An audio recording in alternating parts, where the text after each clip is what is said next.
Okay, this is a video for the Impala SS. Some people asked if you want to change the ball joint, the lower ball joint, with a non-dealer, like a third-party, cheaper brand that is actually even better in quality than the dealer.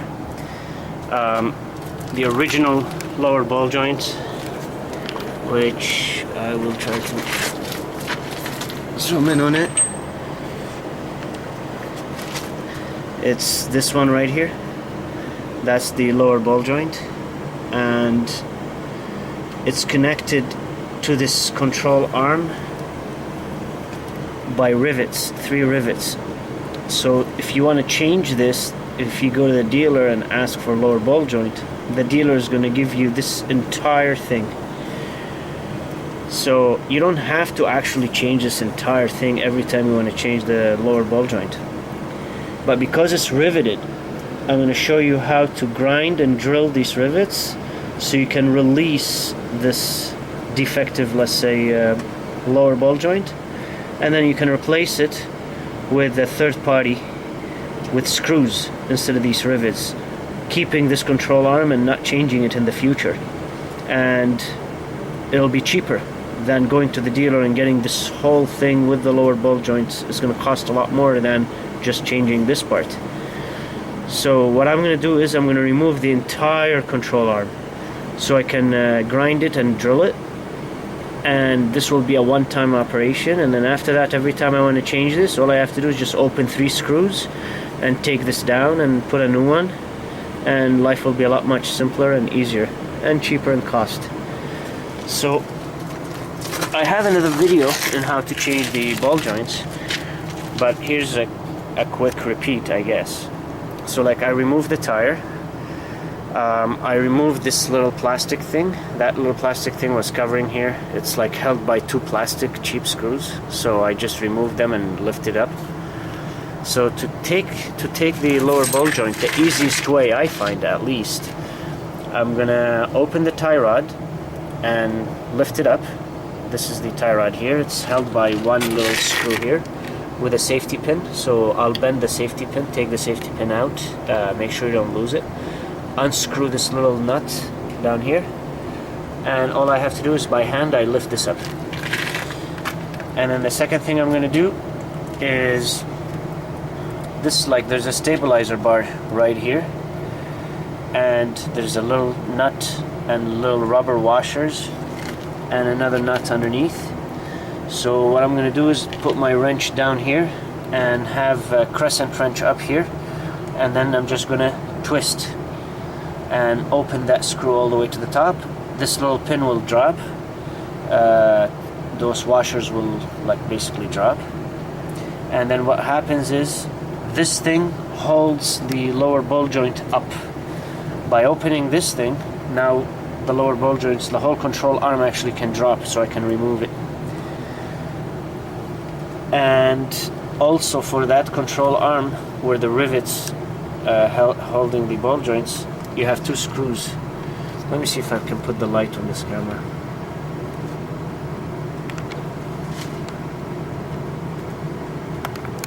Oh yeah. So there's 2 screws right there. I've opened them, like you can see the pin still there, and there's another nut down there. I opened it already. So once you open that and just remove that screw out, and then you have another one down there. There was a nut over here which I opened, and drop that screw, this whole control arm will come out. I'm going to show you. I'm going to, like, it's very hard to film and do it, but I'm going to try to do it. I filmed it in detail in one of my other videos, changing ball joints, so you can take a look at it there. But like to repeat, simply saying is you have to open this thing, you have to open the tie rod, and then open these 2 screws, and then the whole control arm will be loose. So the last step would be is to release this ball joints right here. To release this ball joint, you have 1 last nut here. And once you open this, basically this whole contraption will fall down. And the reason why I opened the other screws is so I can have clearance here between the axle and that little nut, otherwise it won't come off. And I also usually open the axle screw here, so then I can have free play and push the this contraption away from it. I'm going to film it and you'll see how it's going to look like afterwards. So here's the control arm. Like I said, I removed the tie rods. I opened the screw for the axle so I can push it away, and now this becomes like free play. You can turn it, move it right, left, up, down, and this is the control arm that we want. These are the two screws that we opened, like from here and down there, and that's the ball joint. I removed the safety pin, removed the nut. You see how easy you can access it when you take this whole contraption off. So now this control arm with the lower ball joint right here, nothing's holding it. It's just that pin stuck in here, and primarily stuck is because it's bent a little from all the potholes and the off-roading that I do. And that's why this ball joint is needs to be changed. And these are the three rivets. I don't know if you can see them. So these are the three rivets I'm gonna grind and drill so I can put my new ball joint, which has screws in instead of rivets. So in the future I don't have to do any of that if I want to change the ball joints. All I have to do is just open these three screws, and I'm going to make sure that the nut is underneath, so I don't have to open any axle or anything. So I just unscrew three nuts, take those three bolts off, and then remove that nut over here, and then the whole ball joints will come down, and put the new one in, and voila. So that's why I'm doing this. And it's also a lot cheaper to buy a really high quality ball joint than a cheap quality control arm, which comes out to almost to the same price. So now, what do you do to get this pin out? If in your car, like in your case, like let's say you go off-roading and you hit potholes, and this pin gets bent and this thing is stuck, like you see right now, it's stuck, it doesn't want to come down. You can try hammering gently here, but that's not going to do it. The right way to do it without hammering over here and hammering down here, I mean, you could hurt the suspension and other things. So what I do is I use my fork. I have a metal fork, I put it underneath here, and then I hammer it, and as it goes in, it will separate this from that. And that hammer is here. That fork. So what I'm going to do is I'm just going to put it like this, and then hammer on this end right here, and as this thing goes in, it'll separate it, because see, it starts thin and it goes wider. So as it goes in, it'll separate it, and this whole thing will fall down. So unfortunately I cannot film it while holding the camera and hammering, so I'm just gonna hammer it, drop it, and then I'll film it, and I'll show you how I'm gonna. There's a special way to grind and drill these, because what you want to do is you don't want to grind too much in this, because as you can see, it's thin metal here, and if you weaken the metal, you'll have metal fatigue. So as you go through bumps, this whole thing could come off. So there's a special way to do it. And when I say this whole thing come off, it happened with me. At the beginning I just grinded these and put a new joint, and this whole thing broke off. And if this happens to you, then one tire will be like this, the other tire, that where it breaks off, will become free play and will hit your fender and damage, like it creates a lot of damage. So everything I'm saying here in this video is from hard experience. And this is the piece of shit control arm that holds the damn fucking ball joints. Okay, no, I can't do that on YouTube. We'll edit this out. Okay, so this this is the contraption, and that's the stupid ball joint, lower ball joint, that is totally effed. So what I'm gonna do is right now I'm gonna And of course GM, I mean, if you're watching this, you're real assholes, seriously. Like, I mean, come on. You rivet these things, why don't you put screws and let people change just that instead of changing the whole freaking thing. Of course you're gonna get an egghead from GM telling you, well, the reason why we put little rivets over here because this stupid thing will rust and then you get metal fatigue and blah blah blah, yada yada yada. Well, I disagree with this bullshit. So anyway, time to go.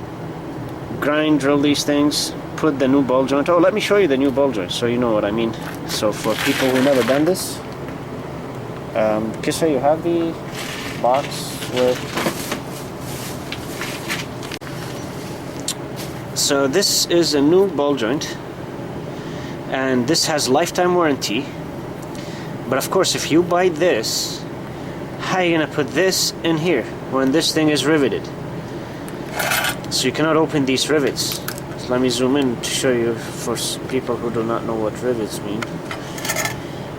You know, so here they are. They're not screws. They're just like rivets. You see how they look like? So it's like permanent. And they're attached to a very thin metal. Like, I mean, if you see the edge of the metal here is so thin, even if you grind it, if you grind a bit of this metal, it becomes so weak here, it's not gonna hold it. So then how can you install this lifetime warranty, good quality ball joint to this cheap quality ball joint attached to this thing? So that's why we're gonna remove these rivets. So then in the future we just open screws and keep replacing these if we want to, but I mean, this lifetime warranty, next time it breaks I get it for free, put it back in, instead of buying this whole stupid thing that GM thinks it's a smart thing to do, because as this wears out, this rusts, and then when this rusts, it becomes weak, so you might as well change the whole thing. But as you can see, even the paint is good on this thing. It's not rusted, but this is fucked. So why would I just change the whole thing? So GM, revise your plans, because that really sucks balls. Alright, so I'm gonna go somewhere else to do this. I'm gonna do it inside, and I'm gonna film it and show you how I do it. Well, basically I can tell you right now, you see there's like little holes kinda here. I'm gonna put my drill bit right on that center of this hole and drill a hole, and it'll come out from here. Once I have holes, oops, let me zoom in. Once I have holes in here, then what I'm gonna do is take my grinder and just grind the remainder of this bolt flush with this metal, and then just hammer on this thing and it'll break these bolts and they'll come off, and it'll be a really nice clean job. So that's what I'm gonna do. I'm gonna show you every step as I do it. So here, an example of what I did. This is original, I didn't touch it yet. This one I drilled a hole in it, and so is this. So what I did is, I drilled a hole, I put my drill bit exactly in the center of that little hole over here, and made these two holes. On the other side, let me flip it to show you. On the other side, I grinded it flush with the metal. So the rivets that were here, they're grinded flush with the metal, and these are the holes my bit made when I came out of it. You can see the traces of the holes, the actual rivet. It's too big, huh? So I start with a small drill bit. I think 15/16 is the one I have, and then after I'll go with a drill bit 3/8 inch, and I'm gonna put it here where that small one was, and drill the rest of it. And once I finish doing the big holes with this bit, then this thing will become so loose, just bang it like this, those little bolts, because they're hollow now, they'll just break off. They'll break off very soon, like very easy. So now I'm gonna go make another hole here, small, with my small bit. This is it. That's the one I'm using. I think it's 1516 that I made the hole with. So now I'm going to make one more here, and after I make that hole here, I'm going to replace the bit with a bigger one, the 3/8. 3/8 is almost the size of that actual hole, and it'll widen the hole for me. And once I widen it and go right through, then all I'm going to do is take my grinder and grind these 3 rivets flush, just like I did on the other side, like over here, just like I did over here. And then I'll just hit that and it'll just come off, and then we can put the new one in. So what I'm going to do is, right now, I'll drill the small hole here, and then I'll drill the bigger holes, widen them, grind this flush, and then I'll film it. I'll show you how it looks with the big holes, grinded both sides, and then I'll hit that and it'll come off. Hopefully that's clear enough for everybody. And the reason why I start with a small bit first and then go with the bigger one, the right size is the 3/8, the bigger one, right here. But why I go with a smaller one? Because the smaller one is easier to go right in the center of this thing. The bigger one, I mean, if you make a mistake and you go a little bit off, you'll start actually drilling in the control arm, and you don't want to do that. We're drilling in the rivet itself. So I start with the small one and do it all the way, and then take the big one and put it where this hole is, and it'll guide it, and it'll just widen the hole for you. And the reason why I grind on the other hand before I drill, so then you don't have to drill all the way through. If it's grinded flush, the drill bit will come off much faster than having to grind through this little bit, which we're going to grind anyway. And you'll see that drilling through steel is a lot harder, easier to grind. So then I take my grinder and I just go flush, but very gently, so you don't chew. The grinder doesn't grind this metal, you want to just grind the rivet. As soon as you start touching this metal and you take the paint off, then you know you're flush. You can just run your fingers and make sure it's flush. So to recap very quickly, grind one end at the bottom flush, then take a smaller bit, drill 3 holes, take a bigger bit, widen the holes, and then grind the top. And you're done. Just hit it, it'll come off. And that's it. I'll film it once I do that step. So here's the holes widened, and when I widen it, you don't have to go all the way through. Just widen the top, like go maybe like 2-3 millimeters down with the wider drill bit. So here it is. You can see how the rivet. See, that's the original rivet. Let me just focus on it.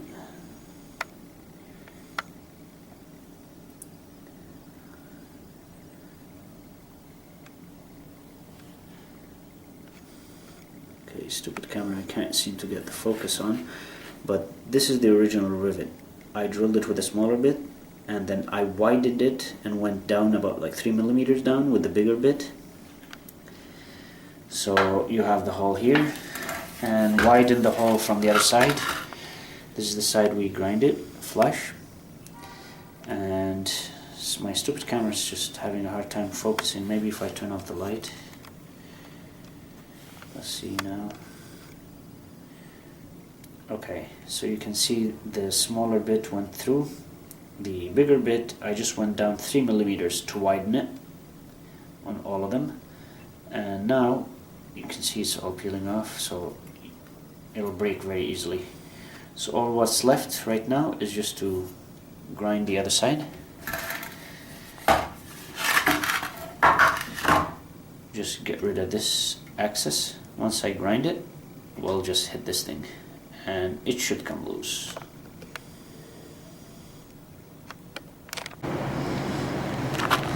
So here it is. I like hit it against the ground, and as you can see, it came loose. I left one of them just so you can see how it looks like if I zoom in, you see how it's all weak. If you hit it, it'll just come off.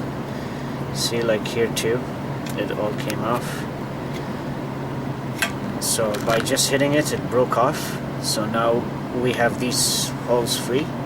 So I'm just gonna give it one last hit, and when I say hit it, just grab it and like slam it against the ground, and this will come off, and then we'll put the new one in with bolts. So next time you just have to open the screws, not have to go through this dumb grinding shit. So there you have it. That's how I do it. I call it the redneck way because everything I'm doing here is not like garage standard or GM standard. So if anybody watching these videos, I know some of those mechanics, they see this and they say this is not the right way of doing things. Well, duh, obviously it's not the right way. This is doing it with your normal household tools, spending the least money, but doing it right though. So everything I do here, I'm doing it right, and I have the miles to back it up. This car has like now over 500,000 kilometers and still kicking, so I must be doing something right. So like I said, if you're a mechanic and you don't like what I do or how I do it, well, just don't do it, then don't watch my videos. But if you have an Impala SS or any other car and you don't want to pay the thousands of dollars that mechanics charge and their labor and the expensive parts, well, I'm showing you simple ways in how to come about them and keep your car running and keep it also like safe. So because if you go to the GM dealer and you say I need a lower ball joint, what the dealer will tell you is they'll sell you this entire contraption, all of this, and it's guaranteed for only 1 year. But if you go to a third party and buy this lower ball joint, this is guaranteed for life. So I don't have to keep replacing this, and I've replaced this like now probably 4 times with all the miles I'm putting. But this one has lifetime warranty, so if this breaks, all I have to do is open the screws and take it back and get a new one, and I don't have to pay anything. And as you can see, the control arm, I mean, the paint's still on it, so it's not rusted, it's not in bad conditions. So why would I have to keep changing all this every time this lower ball joint craps out? It just doesn't make any sense. So this is my way of doing it, and now I'm gonna put these inside here and put bolts, and if in the future this breaks, then I just take the screws and replace just that, not the whole thing. And I definitely don't have to open all that, the axle and all this stuff, just to get this out. In the future I don't even have to do any of that. Just remove the tire, remove these 3 bolts, remove that support thing that has the rubber washers, and drop down the control arm and replace the ball joints. Well, there you have it. So now I'm gonna put everything back. I'll film it to show you how the new one would look like installed. If you have any questions, just comment on the video and we will respond. So here it is. It's out, and as you can see, that's the old one. And the control arm that holds it, as you can see, I didn't grind too much because it's very thin here, so I just made it flush. I just basically scraped the paint, and as soon as the paint comes off, I stop both ends. So now all I have to do is take the new one and just put it in. Just can hammer it in a little bit and let it go in, and then put your bolts. So here's the new ball joint in. Make sure you put it in the right orientation. So this control arm was like that in the car, and that pin has to be facing upward. So if you flip it, it'll be, you put it wrong. And the screws, the way I would put the screws is I would put them this way in and the nut from underneath. So the next time you want to open this, you just open the nuts from underneath without having to take this whole thing off. It'll be a lot easier taking this nut down, and that's how I would put it. So you'll have it like all these inside, and just screw it in. Yeah, and just screw it in, and you're done. and then reverse the steps, put everything back, put these two screws down up there, put this down there, and that's where the rubber washers pinned that lifts this. Now I'm going to show you a little trick in how to put this real easy without having to use a lot of pressure.